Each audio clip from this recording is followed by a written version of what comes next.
beliau mengatakan di ujung ketinggian ilmu bahwa yang beliau dapatkan pelajaran dari mereka para sholihin, para aulia wal ulama, itu dua perkara seolah-olah itu di puncak ketinggian menuntut ilmu. Tidak, bahkan itulah ikhtisar at-tariq ilallah ya. Bahkan itu adalah jalan ringkas untuk menuju kepada Allah. Kita belajar ini bukan untuk ilmu ya, kita belajar ini untuk Allah, untuk ibadah kepada Allah. Bahkan mereka mengatakan untuk ibadah pun ya, masih kepada wasilah, bukan kepada ghayah ya, ilallah, untuk Allah.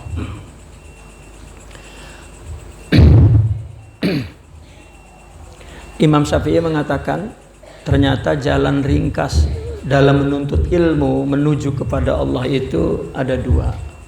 Pertama nafsu, kedua waktu. Imam Syafi'i mengatakan nafsu jika tidak kamu bikin sibuk, maka dia akan membuat kamu sibuk. Orang yang sibuk dengan nafsu maka tidak mampu melakukan kebaikan yang lain, apalagi untuk Allah. Maka seorang santri sejak kecil ya, perlu menyibukkan diri dengan melawan keinginan, kemalasan ya, dan kelemahan, kerahatan. Kalian jangan pernah ingin rehat, ingin nyaman, ingin bermalas-malasan, tidak. Justru sibukkanlah diri ini dengan ya, sesuatu yang berguna. Mengaji, ibadah ya, membaca.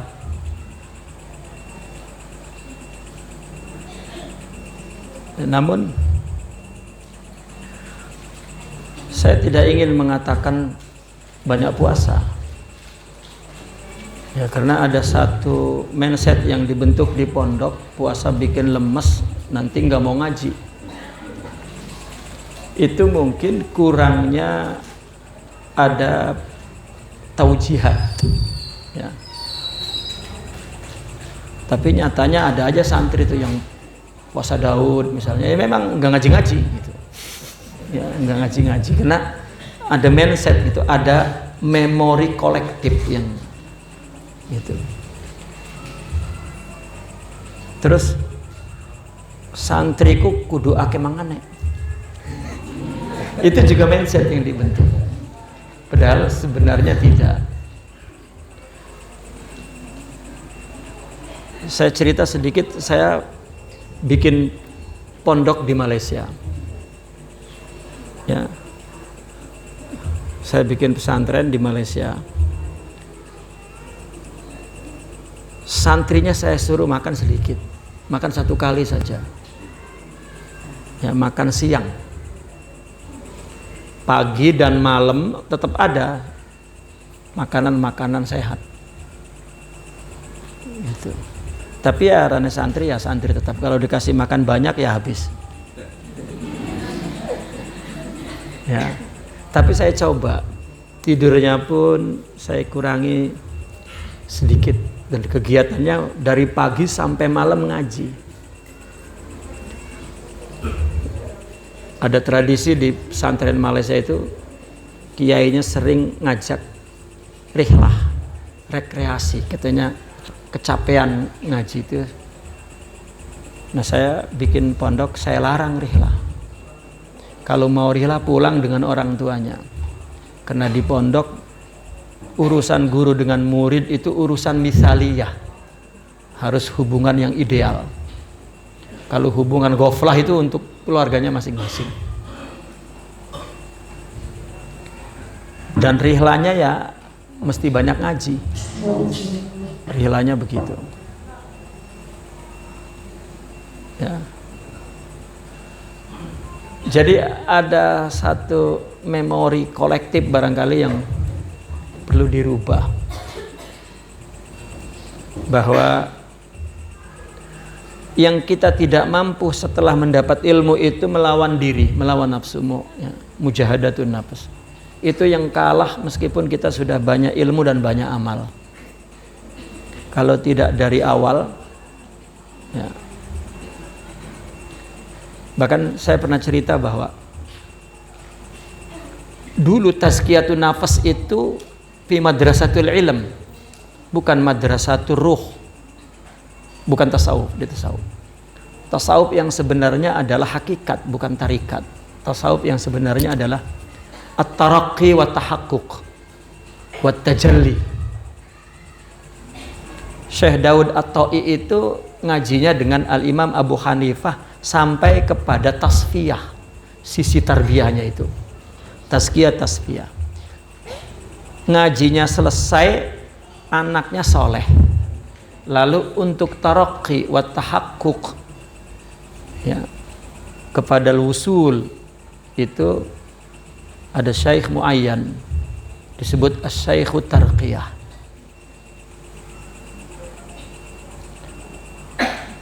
Tetapi ketika seseorang itu meninggalkan tasawuf, artinya meninggalkan tarqiyah, cukup sampai di taklim dan di tazkiyah, di tasfiyah. Itu. Maka di zaman abad keempat, di samping para fuqaha berikhtilaf ba'duhum ba'd, dan juga ada dikotomi pemisahan ditandai dengan terbunuhnya Hallaj, ada dikotomi pemisahan fikih dan tasawuf semakin berjarak. Nah sehingga di situ mulai ada permusuhan orang ngaji dengan orang tasawuf itu. Maka tidak ada tazkiyah dan tidak ada tasbih, ilmu tok. Maka Imam Al-Ghazali lah salah satu produk zaman itu. Kan beliau yang mengatakan kalau ada yang lebih bagus jalan menuju kepada Allah dari seperti apa yang aku lakukan, ya, maka dia berdusta atas nama Allah. Tapi di puncak ibadah dan ilmu yang tinggi rupanya mengalami kegelisahan yang luar biasa. Beliau sudah ada tazkiyah tasfiyah karena memang mendapatkannya di guru-guru, ya. Kalau boleh kita katakan dulu mazhab Syafi'i itu, madrasah ilmu yang bermazhab Syafi'i itu mesti ada sisi tazkiyahnya. Karena fikihnya Imam Syafi'i saja, ya, dia ada semangat ta'abbudi, tarbiyah, masuk ke dalam istinbat ibadah tuh. Lain madrasah Abu Hanifah lebih kepada tafalsuf ilmi. Nah maka Imam Al-Ghazali itu termasuk tokoh Syafi'i, ya, yang sangat fenomenal, ya. Ya. Ketika beliau mengatakan ketika cerita beliau itu bertasawuf itu taraqi terus, bukan baru tazkiyah, baru dia langsung taraqi, langsung tahaqquq, langsung kepada wusul. Nah maka beliau menulis Ihya Ulumuddin. Maksudnya adalah ilmu ini ternyata sejak berilmunya, belajarnya mesti beradab, mesti ada tarbiyah, dikembalikan lagi ke awal, di ihya lagi yang tadinya sudah mati dianggapnya.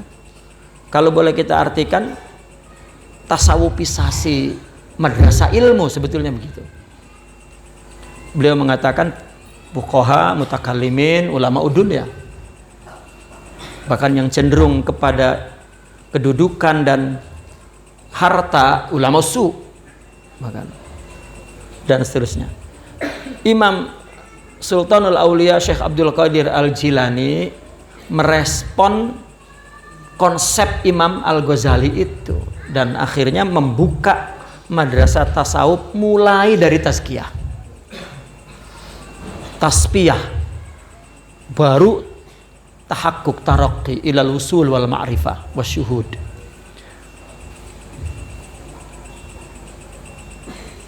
Nah akhirnya madrasah ilmu semakin murni taklim, tidak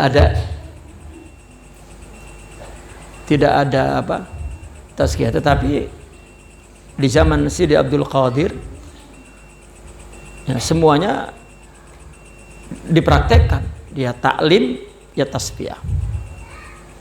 Kita kan ingat Imam Syafi'i dulu ketika mengadu kepada gurunya Al-Imam Waqi', aku takut aku hafalanku hilang, maka jagalah hatimu jangan maksiat kepada Allah. Itu kan tazkiyah tasfiyah.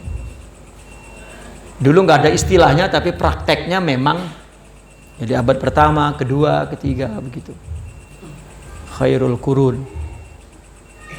Tapi setelah itu ya, faktor politik, faktor sosial membuat orang menuntut ilmu itu tujuannya sudah berbeda. Maka mungkin generasi berikutnya sudah tidak ada tazkiyah, memang ngajar betul-betul untuk dunia. Seperti yang kita lihat sekarang. Orang ngaji ya wis, nanti kamu sudah besar jadi orang aja. Ya. Jadi orang itu sifatnya materialistik gitu. Orang materi gitu, orang perut. Gitu. Nah maka sampai hari ini yang namanya tasawuf itu mulai dari tazkiyah, tasfiyah, tarekat itu, baru tahakkuk. Bahkan banyak madrasah tarekat tidak sampai ke tahakkuk, mubang di tazkiyah sampai nggak ada tahakkuk. Maka banyaknya iddia itu. Nah rupanya dikotomi itu ya berkepanjangan sampai hari ini ya. Santri suruh makan yang banyak, jangan lemes, padahal makin banyak makan makin lemes.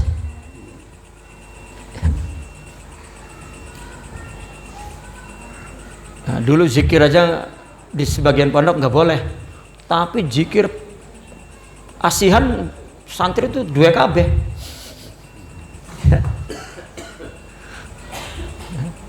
Saya lagi nyantri ya muter-muter gitu kalau gubuk kebenaran. nyari ya, sampai sebuku tuh Allah. Jadi yang pertama adalah kita ya, dalam menuntut ilmu ini sebenarnya kita menuju kepada Allah, menuju ke surga. Maka jalan yang paling pintas yang perlu kita tempuh yaitu melawan diri kita, melawan nafsu. Jangan pengen enak, pengen istirahat, pengen turu bae, pengen ya istirahat, kudu tahan kempong, kudu tahan kantuk, itu melawan diri. Ya.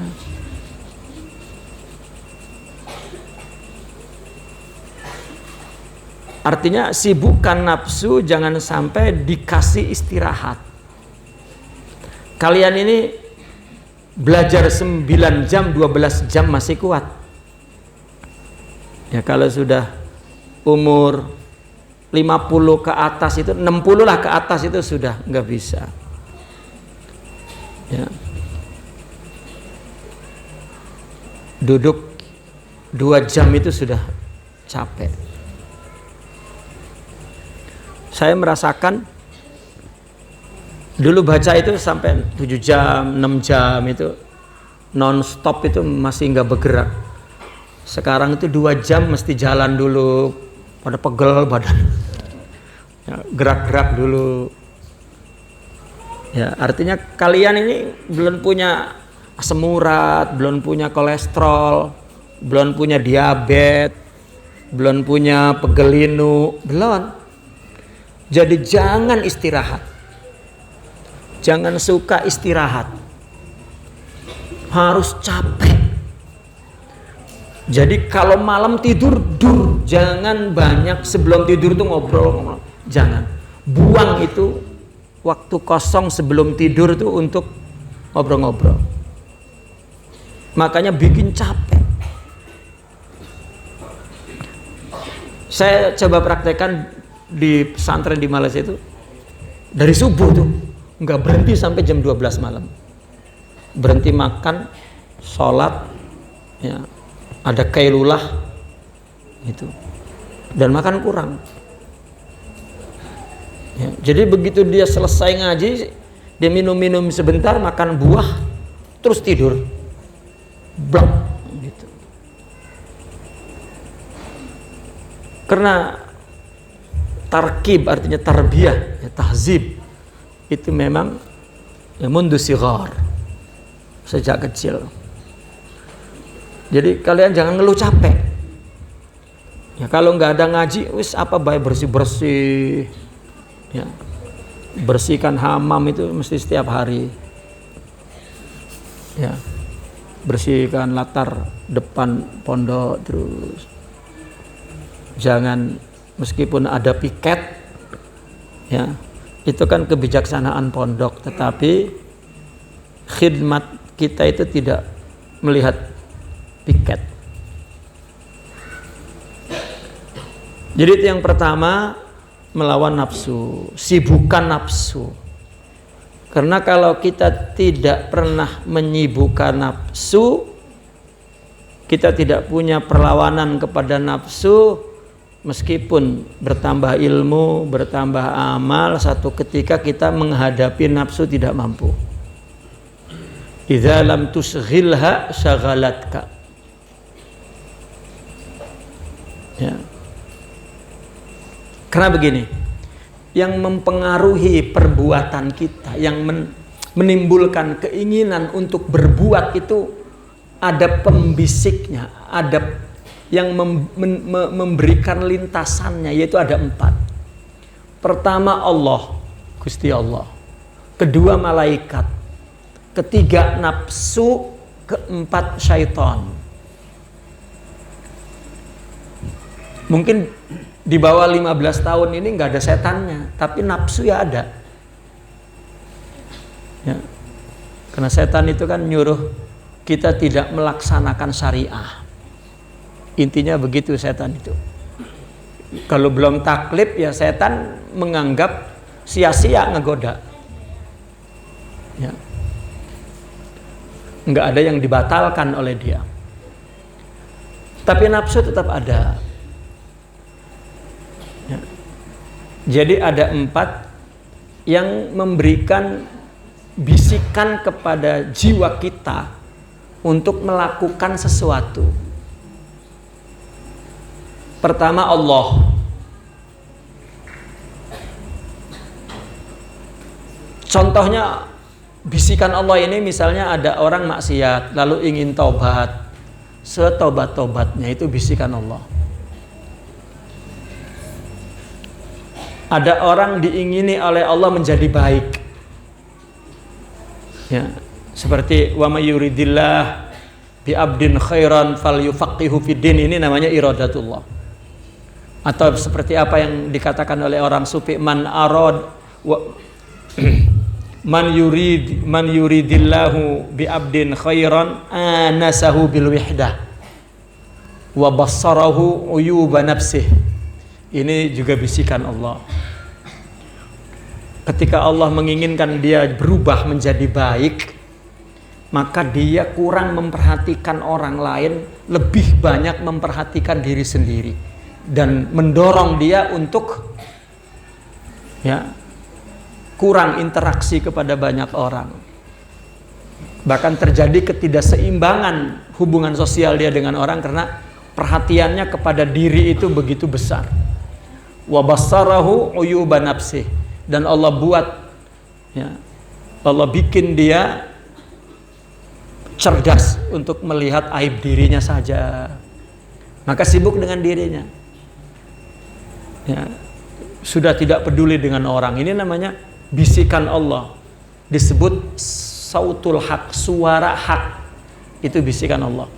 Nggak bisa ada yang menghalangi. Seperti orang kafir mau masuk Islam itu, bisikan Allah itu nggak bisa dihalangi siapapun. Disiram air panas pun ya, berani dan nggak panas tuh, karena ada bisikan yang kuat sekali.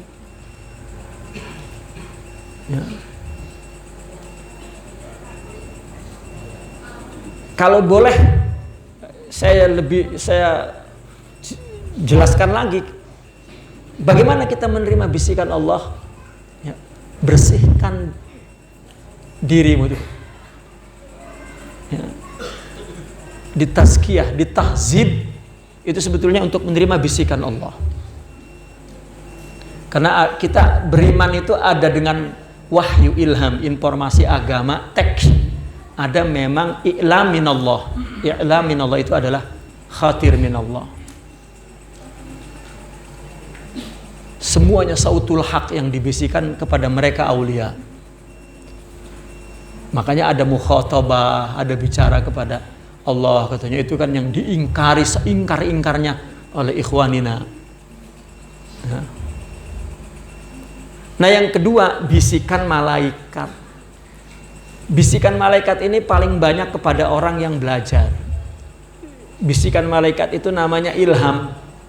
Orang kalau belajar kemudian untuk mengamalkannya itu malaikat yang bisikin. Orang dulunya nggak pernah qiyamul lail, tiba-tiba dia belajar bab qiyamul lail, faidahnya, dalilnya dan lain sebagainya. Nah, malam-malam itu malaikat ngebisiki, bahkan siang-siang udah dibisiki. Qiyamul lail, terus ada timbul keinginan untuk berbuat. Aduh, nanti malam pengen qiyamul lail nih. Ya, pas sudah malam nafsu ngebisikinnya lain, ya turu terus. Nah, wis nafsu setan bisa. Besok aja lah, ya udah. Nah, sampai 2 tahun tuh besoknya nggak dapat.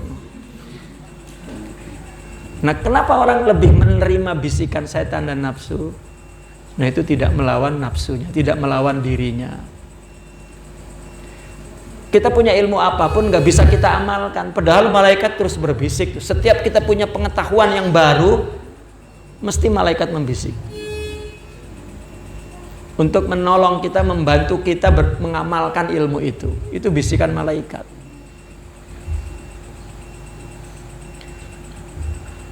Ya, namun bisikan malaikat ini ya tidak sekuat bisikan Allah. Kalau bisikan Allah memang nggak bisa dihindari. Kita tidak ada lagi pertimbangan. Blank sudah. Iradatul haq sudah nggak bisa lagi. Ya. Kalau hati kita tidak bersih, ya nunggu betul-betul ya inayah dari Gusti Allah. Nah, yang ketiga itu bisikan nafsu. Bisikan nafsu ini sangat ilhah, sangat bisikannya ini sangat kuat, tidak bisa dilawan juga, sama dengan kekuatan bandingannya itu sama dengan bisikan Allah, meskipun bisikan Allah tidak boleh dibandingi. Tapi bisikan nafsu ini bisikan yang tumbuh dari manusia fisik, manusia tubuh ini, jasad ini. Ya. Nah, nafsu itu ada 2, 1 nafsu syahwat, 2 nafsu marah. Nah, santri ini yang paling penting dididik itu nafsu marah. Ya.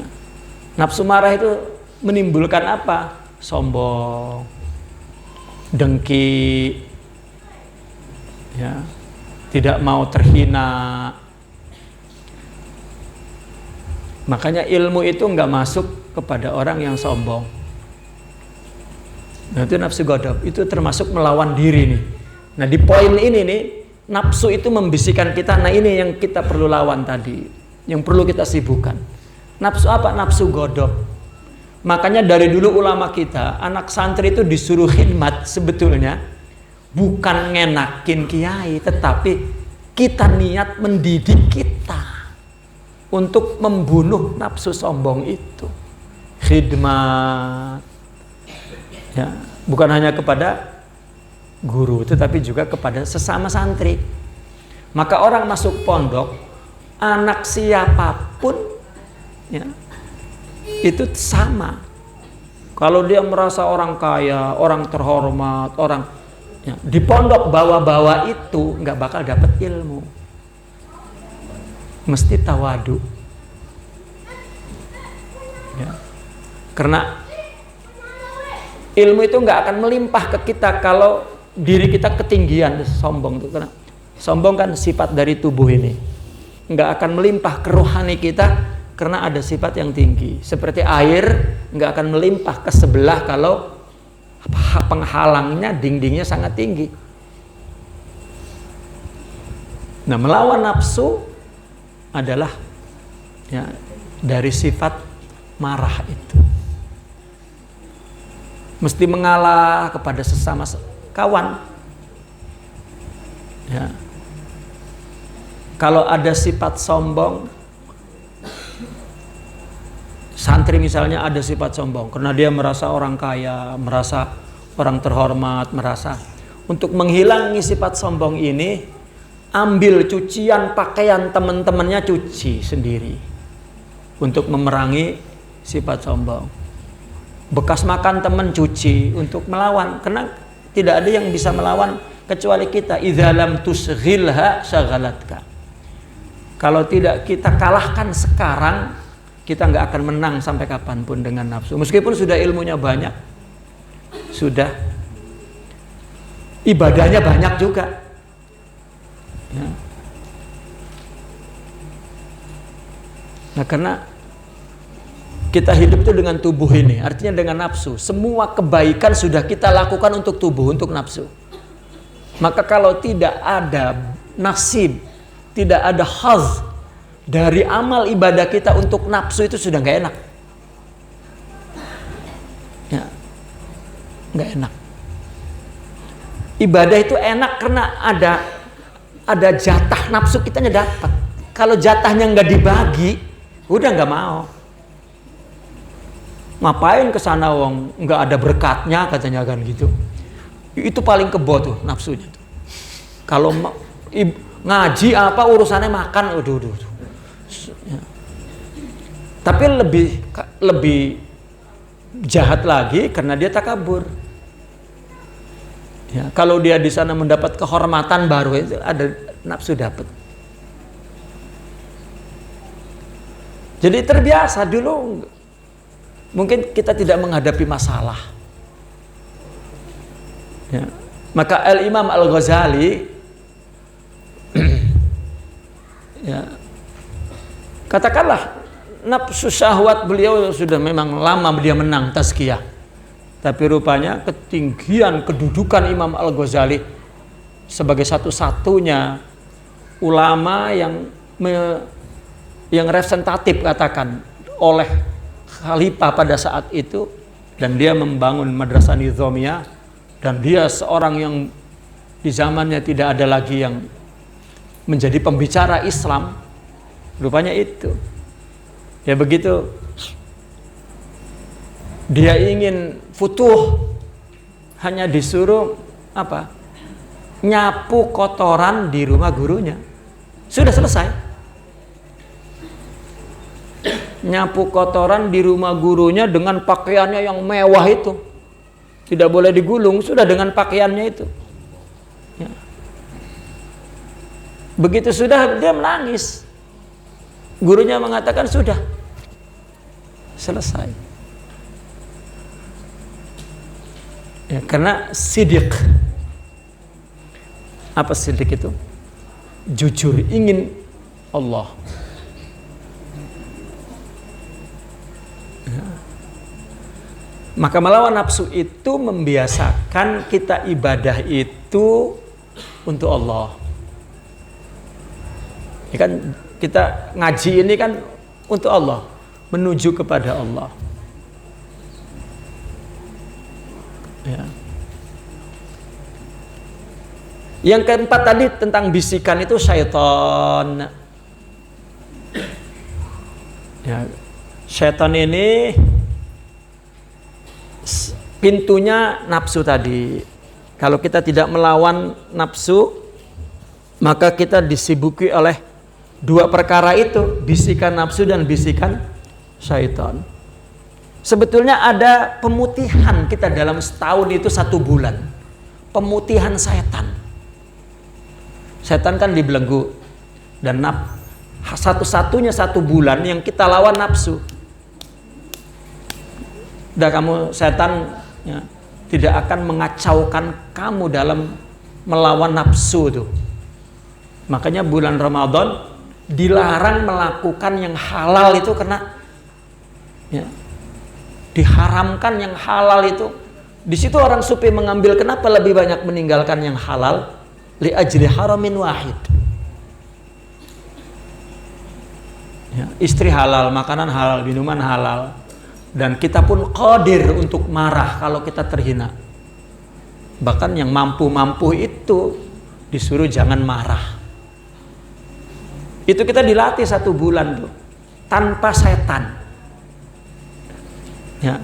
Tapi ini yang nggak ada setan jin, tapi setan manusia ya banyak gitu.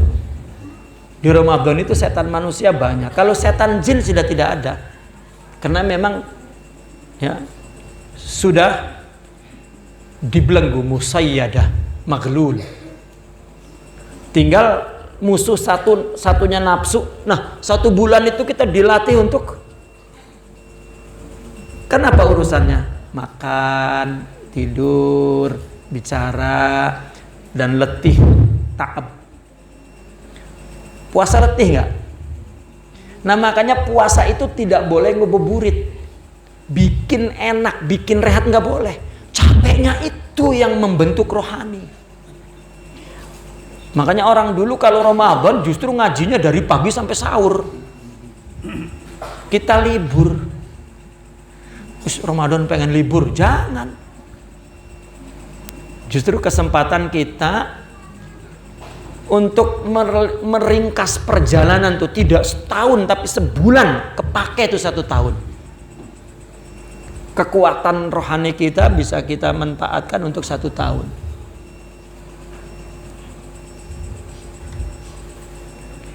Ya. Makanya ada hadiah tuh, Lailatul Qadri khairun. Nah, ketika Imam Junaidi ditanya apakah Anda juga memperoleh Lailatul Qadar di bulan Ramadan? Tidak. Saya setiap hari mendapat Lailatul Qadar. Setiap hari dia melawan nafsu. Kita sebulan saja sudah dapat 80. Berapa perbandingannya 1000 bulan itu? 83. Ya. Nah maka kalian santri itu lawan diri kalian. Jangan pernah mengeluh capek. Jangan takut capek. Enggak capek. Saya waktu kecil rasanya enggak pernah kenal capek. Ya, energinya habiskan untuk ngapal Quran. Ya. Untuk apa? Ngapal alfiyah, ya, ngapal mutun ulum syar'iyyah. Ya. Gitu. Aduh capek, nggak ada capek. Ya. Itu sejak kecil tuh. Ya. Yang kedua al-waktu. Ya identik waktu dengan nafsu ini sebetulnya baina zaman wal makan. Ya. Waktu, ya kan nafsu itu adalah makan, tempat. Ya. Dan waktu adalah hadirnya kita di dunia ini itu waktu. Nah, idza lam taqta'hu qata'ak. Waktu itu jika tidak engkau lintasi, ya, dia akan meninggalkan kita. Dia akan melintasi kita. Kalau waktu tidak kita isi, ya, dan waktu itu pergi dan sudah tidak kembali lagi, maka waktu-waktu yang meninggalkan kita tanpa kita isi, dia akan menjadi sebuah penyesalan di hari kemudian. Karena dia sudah meninggalkan, gak bisa lagi kita ulang. Kalian kalau di sini malas, nanti sudah besar seperti kami ini hanya penyesalan, gak bisa diulang lagi. Dia sudah meninggalkan kita, sudah melintasi kita jauh. Sudah, idza lam taqta'hu qata'ak. Ya, silakan antum tanya dengan kami-kami ini, para kiai semua, para ustaz. Ya, apa yang disesali masa lalu? Banyak waktu kosong yang kami buang. Sudah itu. Tanya semua kiai. Kiai apa yang paling kiai sesali dulu? Banyak waktu kosong yang kami buang. Banyak sekali. Maka jangan biarkan ada waktu yang isinya itu nggak ada kebaikan apa-apa. Maka ketika waktu kosong, nafsu itu akan menyibukkan kita, mikir macam-macam, menimbulkan malas, macam-macam. Maka ketika waktu kosong, maka sibukkan diri kita dengan apa saja.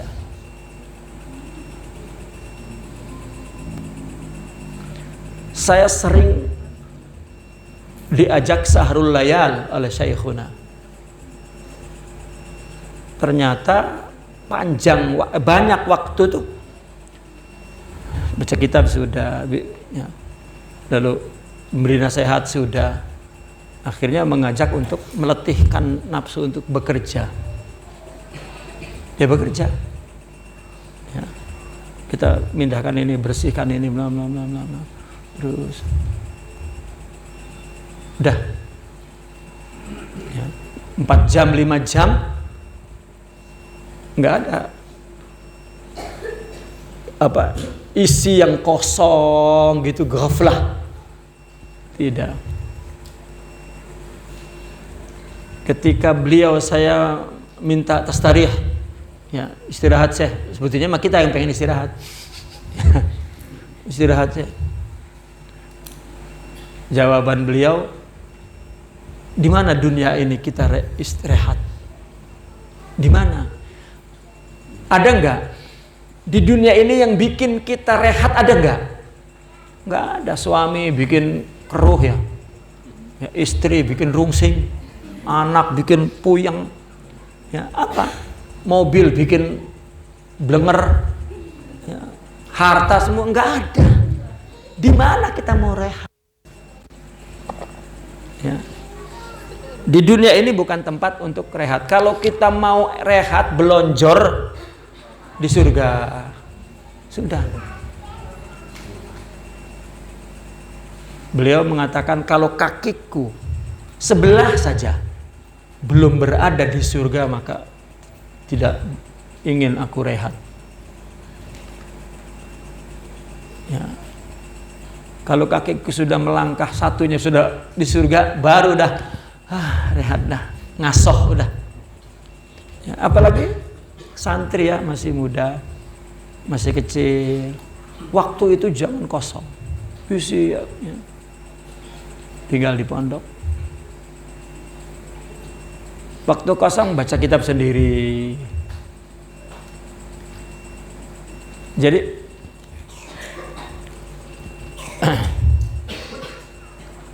saya mencoba di pesantren baru saya itu ciptakan suasana itu. Jangan ada yang kosong. Mulanya dikritik, jangan nanti stres apa lah, yang masuk itu bukan batu, bukan kerikil, tapi nur. Ya. Dan gak bikin capek. Ya. Bahkan kalau dia paham aja tuh makin makin membuat dia mabuk. Nah itu dua saja. Ya, santri itu an-nafsu wal waktu, nafsu dan waktu. Jangan takut capek, jangan takut letih, dan jangan ada waktu yang kosong. Ya, aduh capek pisan, mau tas ngumbah, tas basuh, ya tidak. Dan jangan biarkan suasana pondok itu tidak bersih. Harus bersih, dan itu peluang kita untuk menyibukkan diri dengan. Jangan nunggu yang masing-masing ngandelin orang, tidak. Ya, masing-masing tanamkan kepada diri sendiri.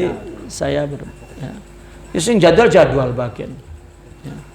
Tapi kita paling tidak di ruangan kita, di depan pondok kita, ya, menjaga kebersihan.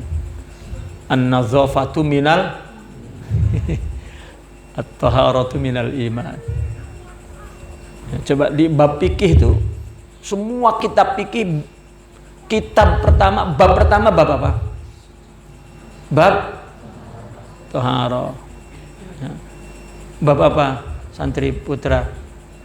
Dalam kitab fikih bab pertama bab apa? Taharah. Bab bersuci, bab bersih-bersih.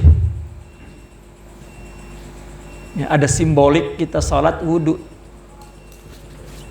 Ya. Itu bagian yang terpenting yang dibersihkan. Kenapa di agama kita motivasinya lebih kepada religius, ya, spiritnya itu? Karena agar melakukannya lillah. Ya, agar melakukannya itu lillah.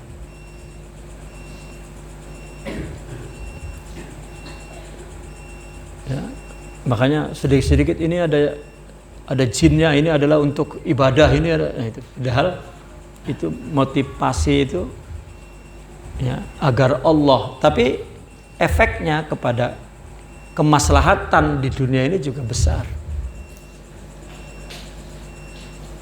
Ya. Karena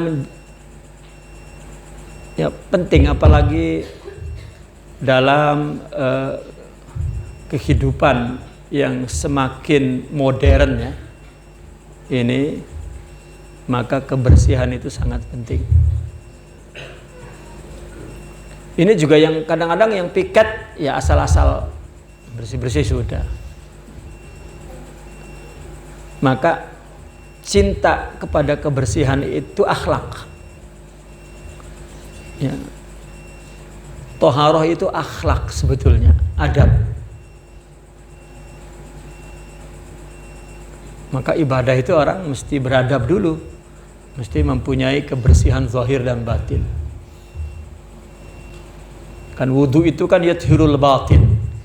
Wudu itu bukan basuh muka, tetapi membersihkan wajah batin kita agar ibadah itu lillah, itu wajah batin. Inni wajjahtu wajhiya lilladzi fataras sama libtigha'i wajhillah. Mencari wajah Allah itu. Yang kita hadapkan juga wajah, itu mesti bersih wajahnya. Yaitu ikhlas. Ya. Itu dua nasihat al-faqir untuk santri putra dan santri putri. Nafsukum wa waktukum. Nafsumu dan waktumu. Jangan ada waktu yang kosong. Kalau kosong, isi dengan apa aja. Ya, waktu istirahat, waktu tidur sudah.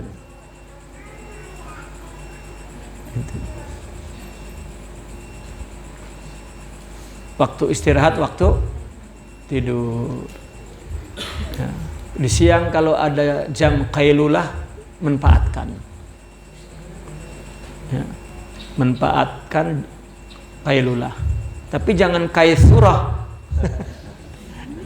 Ya, disuruh qailulah 3 jam gitu. Ya. Dan jangan sombong dan jaga kebersihan. Itu yang juga bagian daripada nafsu dan waktu. Taib. Ya, untuk ambil berkahnya kita sedikit ya, membaca sambungan kitab Muqaddimatut Tasawuf. A'udzubillahi minasyaitonir rajim. Qala radhiyallahu anhu wa nafa'na bihi wa bi ulumihi fid dharain amin ya rabbal alamin. Faslun wa haqqul muridi 'ala syaikhi idza taraha nafsahu baina yadayhi 'ala wajhi sidq khamsatun la budda lahu minha.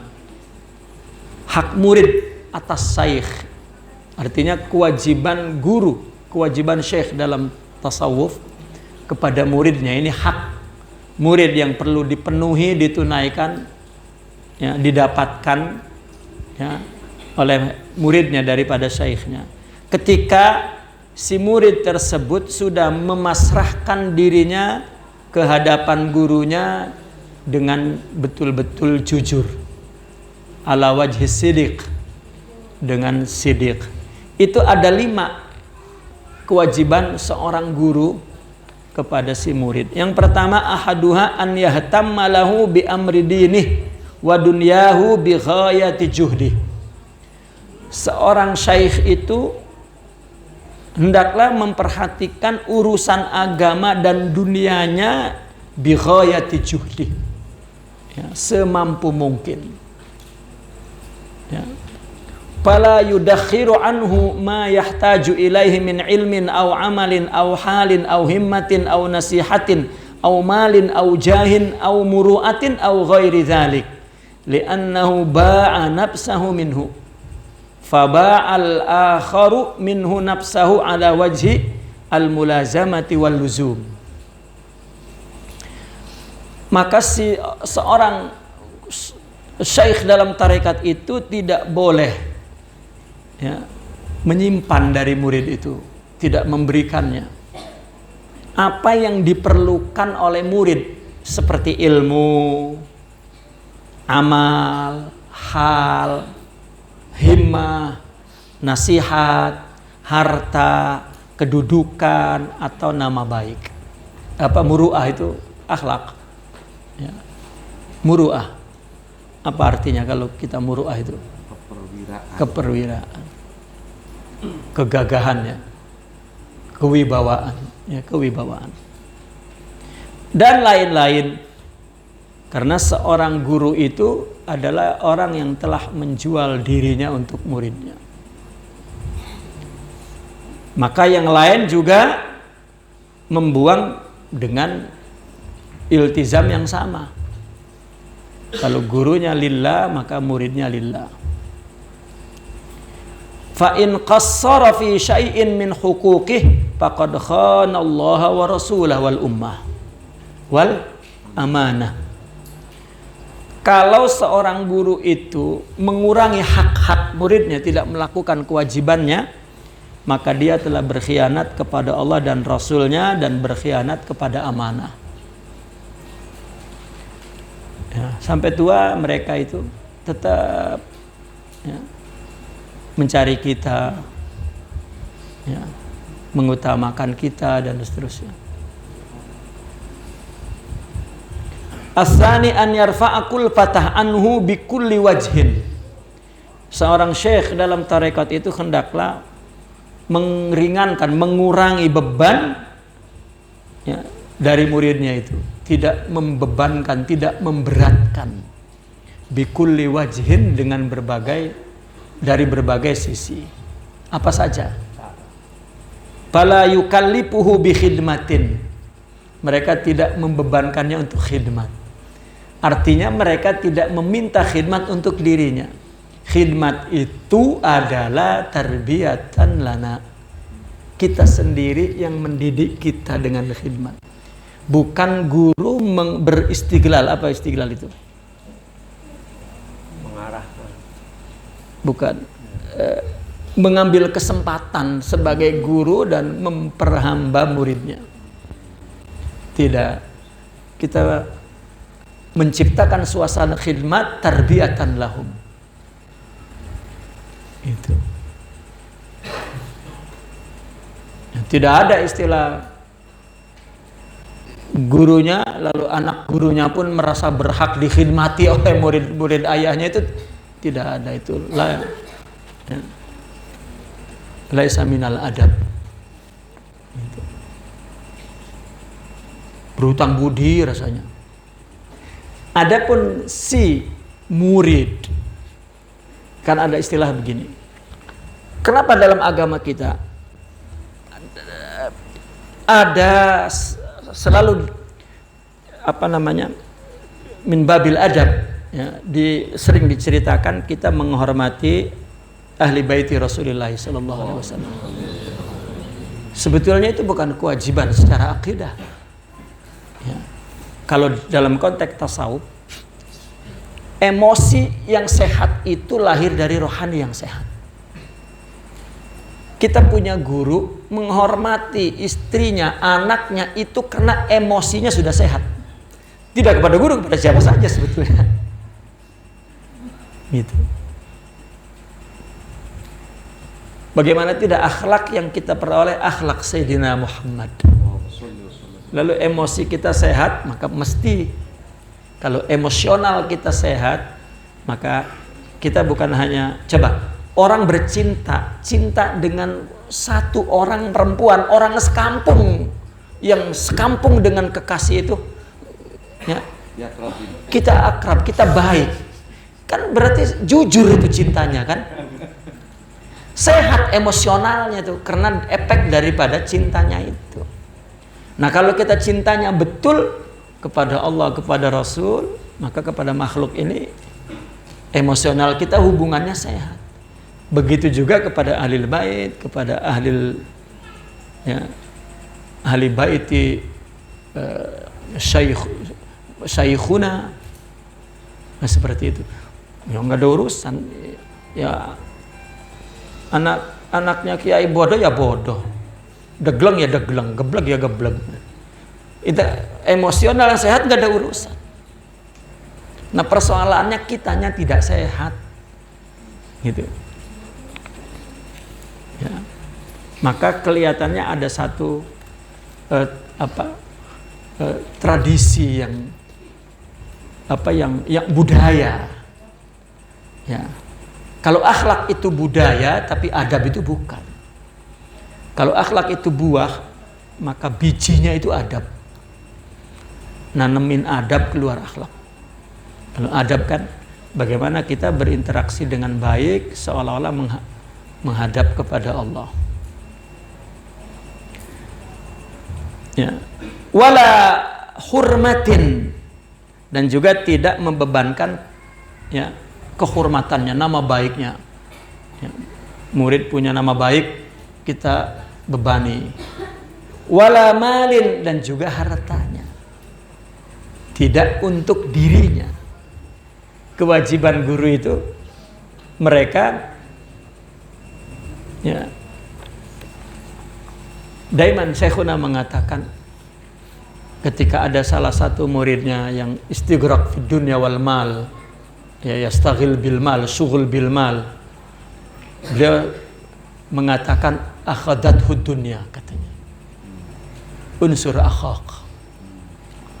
Jadi diajak untuk mengeluarkan hartanya untuk menolong dia karena sudah diculik oleh dunia. Jadi mereka itu mengambil dunia adalah mencubit dunia itu dari kita. Lillah. Tapi jika istiglal, memperkaya diri, itu sama dengan khanallaha wa rasulah wal amanah. Ya.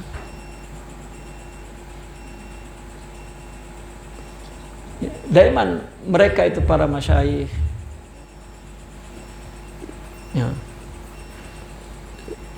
berjalan ya, pernah artinya al-faqir berjalan bersama syekhuna, dia ingin memberi uang ke minta-minta, itu ngambilnya dari kantong kami. Nah, dalam hati kalau ente mau ngasih ya ente lah sendiri. Ya, tiba-tiba ada tetamu terus makan, ya, udah selesai bayar ya. Nah, bidzahir ya, dia seolah-olah memanfaatkan ya, muridnya. Dan ini yang sering orang melihat secara zahir ya, maka ada fenomena begitu, ada mindset seolah-olah ada tradisi seperti itu ya, sehingga anaknya guru juga merasa berhak untuk ya, istighdam dan juga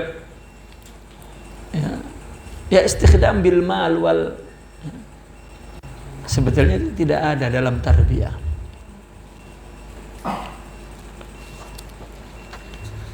Karena salah melihat fenomena hubungan antara murid dengan guru hukuk.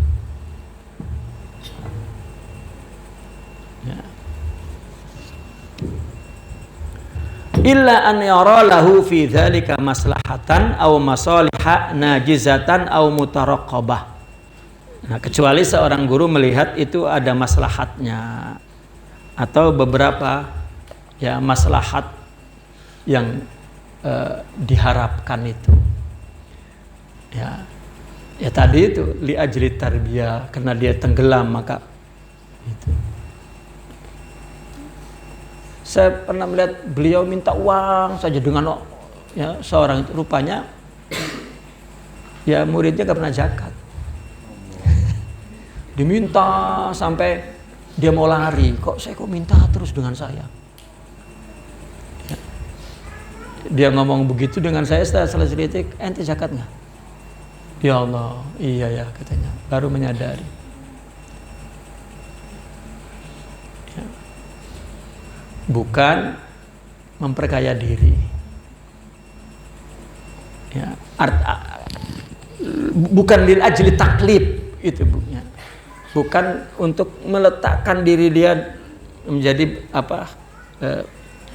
beban ya, benalu ya, orang lain. Jadi ada fenomena itu, maka orang ingin jadi kiai itu, jadi guru tuh ingin karena ya, ada kenyamanan itu nafsu khuzuz namanya ya. Allah, beliau sekali mengatakan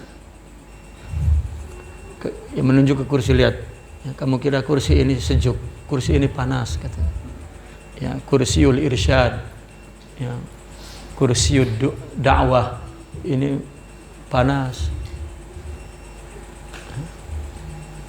Kata beliau, mungkin saya di akhirat itu tukang dagang di jalanan mungkin lebih mulia di akhirat nanti daripada saya. Bisirkihim katanya, dengan kejujuran mereka.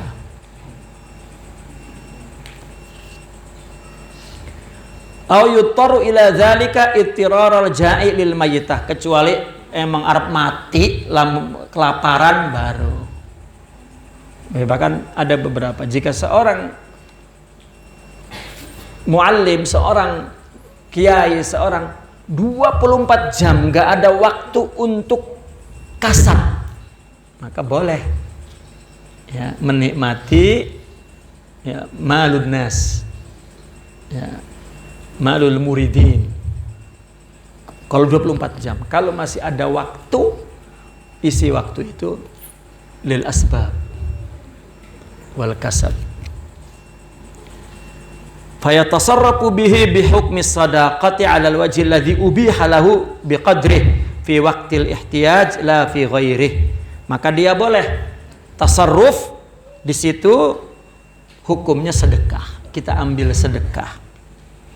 Itu juga dengan cara yang boleh sekadar diperlukan, waktu diperlukan saja, tidak berlebih.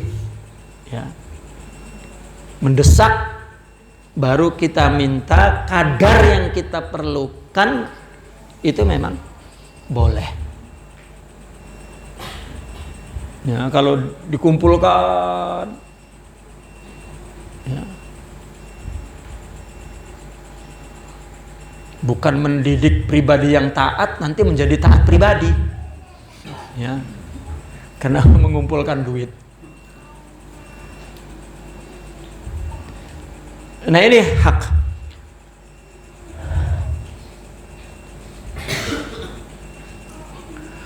As-salisu an yatafaqqada ahwalahu fi kulli yawmin aw lailatin bi ru'yatin akhir nahari wa akhir lailih.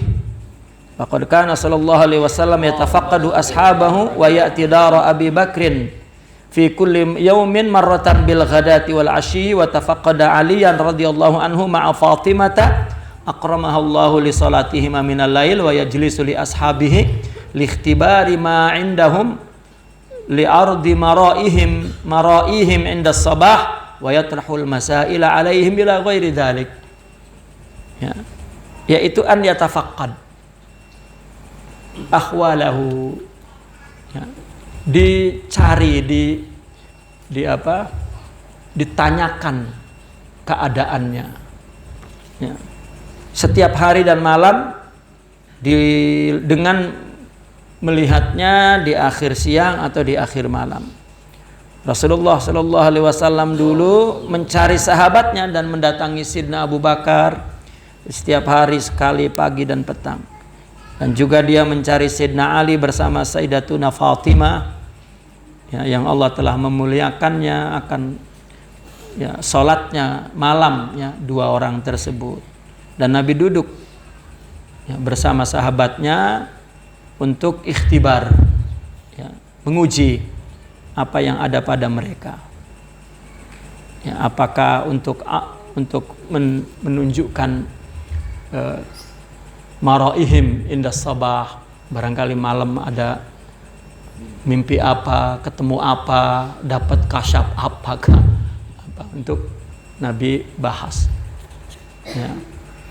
Dan Nabi kadang yatrahul masail alaihim, Nabi tanyakan beberapa masalah tentang kehidupan ini. Ya memang pada saat itu Nabi tasyri', ya, dan juga ta'dib, ya. Namun tetap hak seorang murid mendapat pertanyaan, ya, dicari oleh gurunya. Ar-rabi an yanzurahum bi'ainil ukhuwati fi huquqih.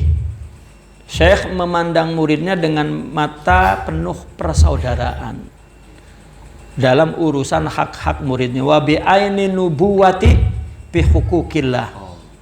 Dan dalam hak-hak Allah dia bersikap atau pandangan nubuwah. Fayutalibuhum bi huquqillahi ta'ala 'alal musyahati wa bihuquqihi 'alal musamahah. Kalau urusan hak Allah, maka dia memintanya, menuntutnya murid, ya, 'alal musahah, ya. Adapun hak dia 'alal musamahah. Kalau hak Allah, maka tidak ada jalan, ya, kecuali untuk memenuhinya, maka dituntut. Tapi kalau hak-hak pribadinya, musamahah. Ya, murid qillatul adab, murid la yariful huquq syaikhi, itu musamahah. Wa alaihim an yutalibu anfusahum bihuquqil masyakhati fa innahum in lam yarau al masyakhata lam yaqumu bihaqqi ukhuwatin wala ghairiha wa in ra'auha bil ahra an yaqumu bihuquqil ukhwah. Ya, mereka, ya, menuntut diri mereka, wa alaihim, dan kepada murid agar menuntut dirinya sendiri dengan hukuk gurunya. Karena mereka jika tidak melihat kesyaikhan gurunya, maka mereka tidak akan dapat menunaikan hak ukhuwah dan lain-lain sebagainya. Jika mereka melihatnya, fabil ahra an yaqumu bi huquqil ukhuwah.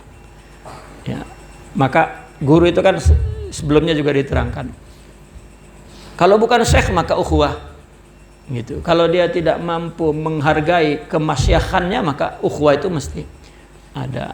Maka perlu untuk mengetahui kewajiban murid itu kepada gurunya, kewajiban masyayikhnya itu. Nah, kalau tidak pun maka tetap ya, hukuk al-ukhuwah itu mesti dijalankan.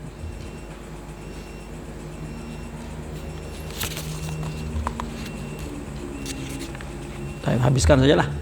Wa in ra'ahum bi'ainil ukhuwah rahimahum wa in ra'ahum bi'ainil masyakhati ahlaka nafsahu wa ahlakahum idh la yara illa naqsan minhum wa kamalan min nafsih fa'araf dhalika fa innahu muhimmun fi haqqil fariqain.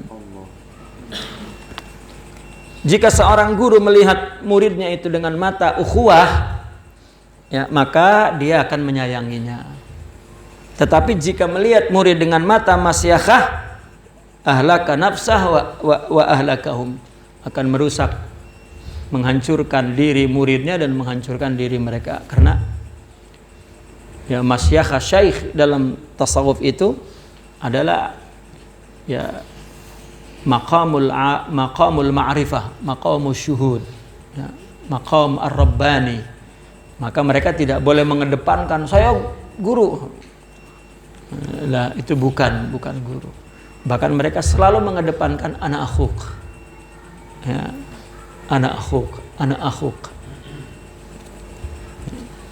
Saudara. Idh la yara illa naqsan minhum wa kamalan min nafsi. Karena kalau dia melihat masyayikhnya, ya, yang dia lihat, ya, karena dia hanya melihat naqs ya, dari muridnya itu, kalau selalu melihat syaikh. Ya. Karena syekh daiman yaqul, kalau adab kami tegakkan, tak ada satupun yang bisa bersama saya. Tapi nanu ukhwah fillah. Itu memberikan kesempatan kepada kita seluas-luasnya untuk yujahid anfusana, ya, untuk melawan diri kita sendiri. Maka itu kan masalah sesuatu yang abstrak, ya. Masalah ini sering para iddia itu mengedepankan masyayikhnya. Ya. Maka ketika muridnya seolah-olah lemah kepercayaannya, kurang penghormatannya, dia mengira kedudukan masyayikh itu adalah sesuatu yang aneh-aneh. Maka dia bikin aneh-aneh depan muridnya agar kelihatan syekh. Akhirnya naik lagi kepercayaannya, lah. Itu takhayulat. Isi jiwa si murid diisi dengan takhayulat, bukan haqaiq. Ya, bukan ulum, bukan ma'arif. Tapi diisi dengan angin kosong aja tuh. Halu. Takhayulat. Lah, mereka semua yang mencapai kedudukan ma'rifat itu, ya, makanya ada haddut tasawuf apa? Kitmanul ma'ani, tarkud da'awa. Itu hadnya. Ya, kalau enggak begitu berarti bukan di sini. Ya, bukan di tasawuf kedudukannya. Wastikmalu, ya, at-taqwa, ya, menyempurnakan ketakwaan.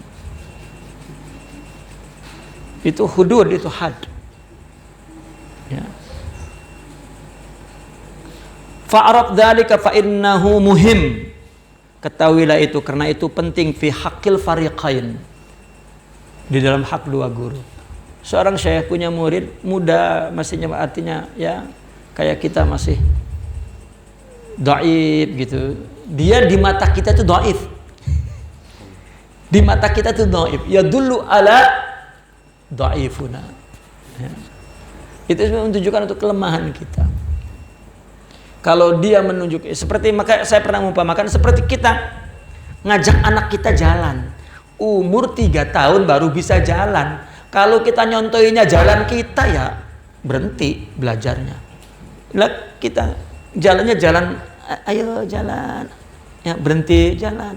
Nah, lama-lama kita lari kenceng, tidak merasa bahwa kita diajari orang tua. Ya rasanya lari dewek, bisa dewek gitu. Dan itu tarbiyah. Kalau taklim memang ya, dirasakan ini guruku, tapi kalau tarbiyah lah. Karena bil isyarah la bil ibarah. Kalau nungguin ibarah nggak boleh. Ini atfal wa ta'lim itu bil ibarah. Amma lirruh bil isyarah. Ya. Al-khamis an yakuna tasarrufuhu fihim bil basirah wal huda. Ya. Memperlakukan murid itu dalam urusan murid hak ini. Si guru itu bil basirah. Karena kalau bil basirah dia akan lihat yang kayaan, yang tuaan, yang pinteran lah. Bil basirah wal huda dan hidayah ruhiyah. La bihukmil adati wal hawa, bukan berdasarkan ya, norma-norma adat, kebiasaan dan keinginan hawa nafsu masing-masing. Fala yuridu bihim istiksaran wala ta'azzuzan wala istidharan. Ya, si guru seorang syekh murabbi tidak menginginkan muridnya istiksar, wala ta'azzuz, wala istidhar. Apa istiksar? Memperbanyak bilangan bukan kualitas. Ya. Dan ta'azzuz, berbangga-bangga. Wala istizhar, ya, populer, tidak menginginkan. Kecenderungan kepada istiksar, ta'azzuz. Wala yasma' lahum fi syai' min dzalik, sedikit pun tidak diberi kesempatan murid itu untuk itu. Bal yanhahum anhu wa yajzuruhum alaihi, bahkan dilarang dan dihardiknya. Wa yu'annifuhum fi mahalli ta'nib ala qadri ihtimalihim, bersikap keras berdasarkan kemampuan murid menanggungnya kalau memang berada pada posisi yang memang perlu dikerasi. Wa yarfuqu bihim fil umuri ala hasabi awalihim, dihaluskan, dilembutkan juga berdasarkan suasana jiwanya. Wala yadhhar alaihim bisaulatin nafsaniyah wala yushawwishu alaihim bi ahwalil irfaniyah. Si guru murid syekh itu tidak boleh menjahirkan diri kepada si murid kekuatan nafsiyah, sebagaimana juga tidak mengganggu murid dengan keadaan irfaniyah. Tadi itu kalau dia seorang syekh, kalau juga dia mempunyai ma'rifat, mempunyai sesuatu kasyaf yang tidak mampu didengar, dia tidak akan ya, dibicarakan. Ini kalau dibicarakan dia menduga begitu padahal tidak. Ya, itu ahli da'wah, itu para mudda'i. Illa haitsu yakunu maghluban aw ma'muran, kecuali memang dia maghlub. Ya, kalah dengan dominasi jiwanya itu. Ya, itu maghlub tidak senantiasa. Karena orang yang diberikan hakul irsyad ya oleh Allah melalui gurunya itu orang yang sudah kamil fi dzahir wal batin. Orang kalau sedikit-sedikit celeng itu bukan ya, tahu celeng, bukan celeng babi, sedikit-sedikit menggelepar-gelepar itu la. Hadzal laisal mursyid. Kita tidak ada urusan apakah ahwal itu sidiq atau kadzib. Ya, tidak bermanfaat dan melanggar hak. Ya. Bahkan makmur atau memang ada perintah dari Allah. Aw yara lidzalika wajhan fil haq aw ma'nan minal haqiqah. Atau ingin memperlihatkan perkara ingin yara lidzalika wajhan, ingin melihatkan satu sisi hak atau satu makna hakikat, kecuali itu. Dan itu ada daqiq bil isyarah la bil ibarah. Ya. Wa yu'ti kullan minal muridin ma yaliqu fi amri dinihi wa dunya. Ya. Dan semuanya diberikan itu untuk urusan agama dan dunianya ma yaliqu bih. Ya. Wa la yasmah lahum fi syai'in min mukhalafatil adab au mufaraqati makarimil akhlaq wa wujuhi ta'wil wa istighfafil umur. Dan tidak sama sekali diberi kesempatan, artinya tidak boleh sedikit pun murid melanggar adabnya atau meninggalkan akhlak yang mulia, ya. Dan juga min wujuhi ta'wil, atau dia coba-coba untuk takwil. Si murid pun harus tahu adabnya ketika melihat, jangan ditakwilkan macam-macam. Ada syai' minallah wa khalas. Bukan guru saya bla bla bla. Nah. Ya. Karena ada banyak murid mengangkat gurunya terlalu tinggi, dia sendiri nggak bisa menghormati. Ya, karena takhayul, khayal. Sedangkan kewajiban seorang mursyid membawa muridnya kepada Allah wa khalas. Hada rabbuk wassalam, bye bye. Ya mali ana, apa urusannya saya dengan engkau? Semuanya Allah. Ya. Maka kullu mursyid khadim. Ya.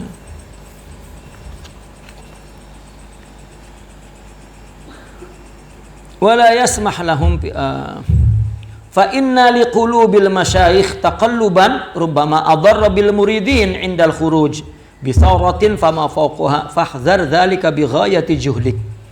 Hati seorang para masyayikh pun tetap ada takallub. Ya, boleh jadi ada perubahan, ada ya, pergolakan. Mungkin pada satu kondisi dia kelihatan ideal dan integral, ya, kelihatan seimbang, tawazun, tapi terkadang tidak. Ya. Kita suka baca buku, terkadang kita perhatikan, memang nampak seperti misalnya di zikir, di qasidah, tiba-tiba terjadi hal dalam dirinya tidak ingin dipertunjukkan kepada murid. Ya, ana ra'aitu syekhana, beliau terus keluar dan ngajak bicara orang. Rupanya dia tidak ingin sesuatu ini kelihatan kepada murid, karena mungkin nanti ada orang mengikuti bil kazib la bis sidiq. Ya, bukan dibikin-bikin terus. Ya, la. Kalaupun itu benar, kesannya akan buruk kepada murid. Illa maghluban tadi kan, atau ma'muran, atau melihat ada kemaslahatannya. Itu pun murid menjaga adabnya juga untuk tidak menyebarkannya. Ya. Indal khuruj bi sawratin fama fawqaha itu. Fakhzar dzalika bi ghayati juhdik. Maka perlu waspada terhadap perkara itu, bi ghayati juhdik, betul-betul waspada. Wabillahi taufik, naqifuna walhamdulillah. Al-Fatihah.